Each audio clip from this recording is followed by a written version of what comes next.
The 1974 debut from Kiss is a sonic example of way too many cooks spoiling the broth. That is, the crass and voluminous broth that this band would often dish out during their live shows.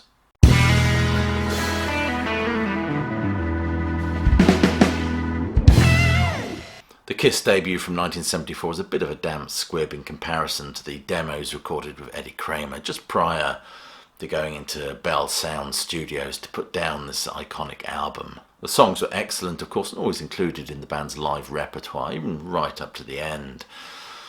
But the sound of the album is nowhere near the power that this band had when they performed live. I think this record sounds a tad foppish in some places. The guitar sound isn't right in the mix, lacks real punch. Interestingly, the co-producer Richie Wise said, retrospectively of course, that the album sounded wimpy, it wasn't aggressive enough. The guitars just weren't distorted to the right level. Both Peter Criss and Gene Simmons have expressed disappointment with the mix of this album. In fact, Gene Simmons has said, "At times we felt disappointed that the producing team of Kerner and Wise didn't get a better handle on our sound. Eddie Kramer understood it better." Compared to the rawness of the band's live sound, this album sounds way too clean, glossy even. Deuce, Firehouse Strutter Colgin, as well as Nothing to Lose with its glam piano and female backing vocals, all seems to signify a deep misunderstanding of what Kiss were about, instead of the oral and visual assault that this band represented. On this album they sound like a kind of an effete glam band. Kiss, the album, peaked at number 75 on the Billboard album chart and only sold 75,000 copies. The band were dismissed as generally gimmickry and crass. Of course, once Alive came out in 1975, that was a real game changer for this band. I often wonder if this was the right studio for Kiss. They got in after some negotiations and a good deal struck by Neil Bogart. Not taking anything away from Bell Sound Studios, it was one of the top studios in New York at the time. Established in 1953, Bell Sound Studios alumni included doo-wop pioneers Frankie Lyman and the Teenagers, Little Anthony and the Imperials, Pat Boone, Frankie Avalon, Paul Anka, and Roberta Flack, and along with producers Kenny Kerner and Richie Wise. I make the point that I wonder if it was the right production team and even the right studio for the project. Of course, before Kiss became Kiss, they were Wicked Lester. Wicked Lester, of course, featured Simmons and Stanley. Ace and Peter had yet to join. There was a Wicked Lester session recorded by Epic, I think. It was produced by Ron Johnson, who was better known for producing Little Eva's The Locomotion. However, the much fabled Wicked Lester album has yet to see the light of day. Prior to Kiss, Ace was in his own band Cathedral, Peter Criss was in a band called Chelsea, and Stanley and Simmons, of course, were feeling that Wicked Lester just wasn't quite what they were looking for, wasn't quite the right sound for them. Simmons has quite famously said that he wanted to put together the band that he always wanted to see on stage. They came up with the name Kiss. Of course, interesting, Peter Criss used to be in a band called Lips, I think, and I think it was Stanley's that thought, well, let's call ourselves Kiss, perhaps. It was Ace that came up with the design of the S's in the logo, and it was Stanley that refined them later on. Interestingly, apparently Simmons suggested they should call themselves Fuck, or even Crimson Harpoon. Thank heavens Gene grew out of that knob obsession. Several auditioned for the role of lead guitar player, including Bob Kulick, who just wasn't happy with the idea of wearing makeup. He nevertheless wrote his own page in Kisstory when he would provide ghost guitar parts when Ace was too indisposed to play. More notably, of course, on the Alive 2 album, the studio side, where Kulick adds guitar to Larger Than Life. The first performance as Kiss was on the 30th of January 1973 at the Popcorn Club. This was attended by about 3 people, I think. Interestingly, the Popcorn Club would later change its name to Coventry. For those very early shows, the Kiss were yet to adorn the now famous makeup. Those iconic Kiss makeup designs came just a fraction later. They made their makeup debut on March the 9th and 10th at the Daisy in Amityville, New York, and their makeup tended to reflect something within themselves. Paul's initial designs made him look a bit like a raccoon, but eventually he went for the star. In his own words, he knew he was always going to be a star. Bill Aucoin actually expressed some concern regarding the star child persona, as he felt it was a little bit effeminate. Ace, of course, was space, because he was always orbiting. Peter Criss was the cat, because he always felt he landed on his feet. And Simmons, of course, makeup design reflects his interest in horror and sci-fi movies. One of the most iconic aspects of Simmons' makeup is the bat wings around his eyes. These were actually inspired by a comic book character called the Black Bolt. The boots are inspired by the Godzilla movies, and also the way Simmons walks on stage and that gait saw him deliberately imitating a creature he had seen in a film called 20 Million Miles to Earth, made in 1957 and directed by Nathan Juran. I always thought it was the boots that made it difficult to walk about in, but apparently it was deliberate on his part. It is all an amalgamation of his interest in comic books and horror films. His hair was tied up as it was constantly falling into his makeup, and as regards the fire breathing, this fitted very much into the kind of demonic image. It was actually Bill Aucoin who hired a magician who taught Simmons to breathe fire.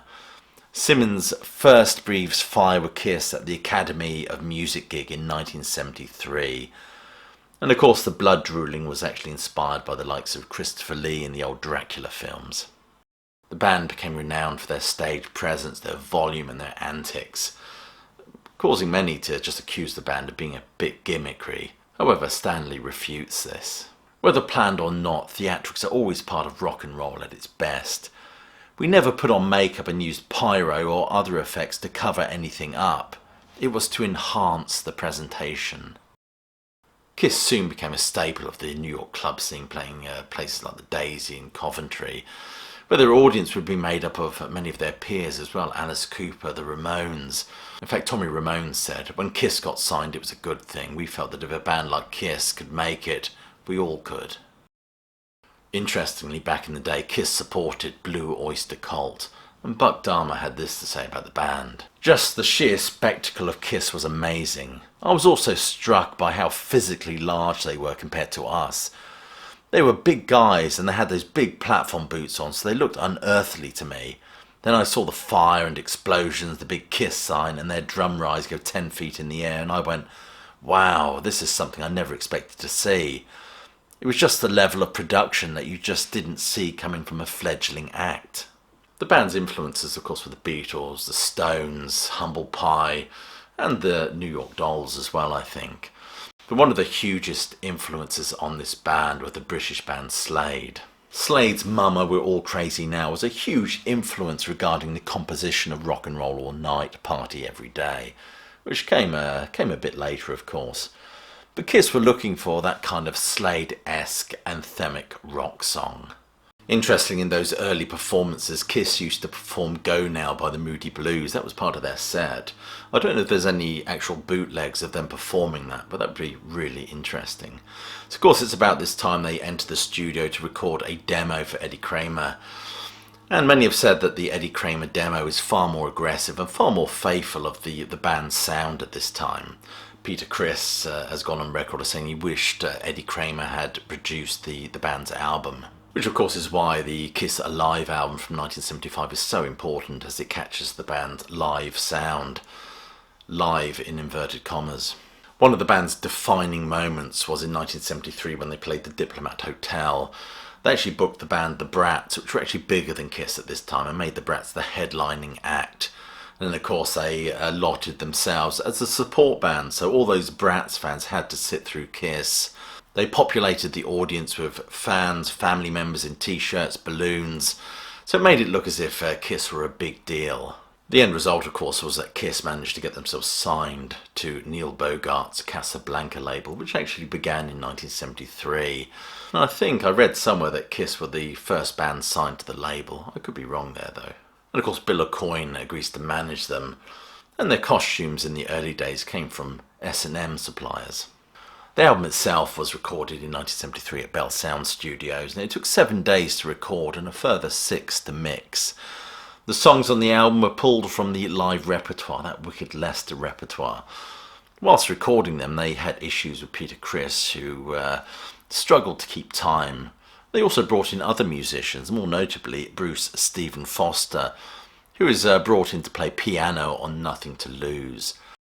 Stanley said of the sessions, "We were so green. I was intimidated by the studio and intimidated by the idea of touching something and ruining the gear setup, or ruining a take we were recording. The microphone might as well have been me singing into an elephant's ass. It was something that was in the way. I felt so incredibly out of place." Out of place in the studio maybe, but certainly on the live circuit they were a force to be reckoned with. I think many bands had difficulty with Kiss as a support act. They were just a hard act to follow, and they made such a bloody din and a mess. They were incredibly disruptive. I mean, they supported bands like Savoy Brown, Blue Oyster Cult, Manfred Mann, and even Aerosmith. But this album, and it seems a studio setting, took the band out of their comfort zone.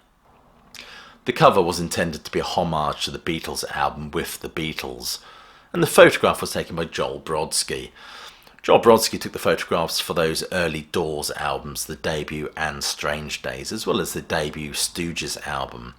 The debut Stooges album is just a recreation of that first Doors album. In Gene Simmons' autobiography, Kiss and Makeup, he says that Joel Brodsky looked at them and said, "Oh, I get it, you're supposed to be clowns." And he wanted us to pose with balloons and things and stuff like that. A totally misunderstanding of what Kiss were trying to do. Joel Brodsky denies this. But it's interesting, really, if you look at that cover, obviously Gene Simmons' makeup personas are still being cultivated. Ace famously sprayed his hair silver. And Peter Criss, they drafted in a professional makeup artist, which is why his makeup looks very different on that album, as opposed to future albums. It's a short album, it's only 30 minutes long. Of course, it's lengthened by the inclusion of the Bobby Rydell hit Kissing Time. This was at the behest of Neil Bogart, who felt that it fitted in with the band's name and it would be a big commercial hit for them. The band were obviously not very happy about having to record this number, but Neil Bogart threatened to drop them if they didn't, so they eventually buckled. Gene Simmons said, "Neil told us it was going to be used for radio promotion only and promised us it wasn't going to appear on the record, but he tricked us, and he included it on the later pressings of the album." The band, of course, decided to beef it up a bit, and they shouted out lots of city names, give it a kind of a Motown feel. And interesting, at this time there was a competition called the Great Kiss Off, where people had to stay clinched in a kiss for as long as possible. This was in Illinois in 1974. The prize was a holiday and tickets to see Kiss. The winners of that competition were Vinnie Tora and Louise Heath. They had to remain conjoined at their lips for an ungodly amount of time, I think like 160 hours. The famous opener for the Kiss concert was originally "Put Your Lips Together for Kiss," which is a bit lame, isn't it? They wanted a much more powerful opening, and it was their road manager J.R. Smalling that came up with "You wanted the best, you got the best." It's actually his voice that features on the Kiss Alive album. Interestingly, he stole the slogan from a Toyota ad. The first album tour started at the Northern Alberta Jubilee Auditorium in Edmonton on February the 5th, 1974. Soon after this came the first TV debut, which was ABC's In Concert. And that was followed, of course, by the infamous appearance on the Mike Douglas Show, where Simmons was upstaged by an on-form Totie Fields. Would it be funny if under this he was just a nice Jewish boy? As regards the song, Strutter was originally titled Stanley the Parrot. Nothing to Lose is an interesting piano-driven rocker about a certain sexual proclivity. Firehouse was the band's tour de force, their on-stage tour de force, of course, where Simmons would breathe fire. And Cold Gin was a song written by Ace, of course, about poverty, about grinding poverty and booze. Let Me Know is probably the most Beatlesque song on the album. Deuce was featured in the set right up to the final concert. Apparently his bass line is an interpretation of the Stones song Bitch. Love Theme from Kiss, a forgettable instrumental which originally started out as a piece of music called Acrobat. And Black Diamond, of course, was about streetwalkers, or one streetwalker in particular. But the highlight of this album, I think, is 100,000 Years. Some have said it's been inspired by a sci-fi novel, but Stanley refutes this. He says it's just about a girl who rebukes her man for keeping her waiting too long. Lots of hyperbole there, I think. This album is an important album in history, if you like. It was their debut, of course, but it could have been so much better. I do hope this album gets a remix very soon, especially for the anniversary edition, which will be a huge box set and we'll all have to sell a kidney in order to buy it. And for all this band's bluster and fakery, I love them dearly. They embrace what I think comedian Benny Hill said is the sincere insincerity of show business. Anyway, you've been watching a review by Classic Album Review. If you enjoyed this, please do click like, subscribe and check that notification bell so you don't miss out on any future uploads. And check some of the links below this video for ways you can support the sterling work done at the channel. It's always much appreciated. I'll leave you with my closing salvo, which is hope you're well, staying safe, and of course that you keep listening.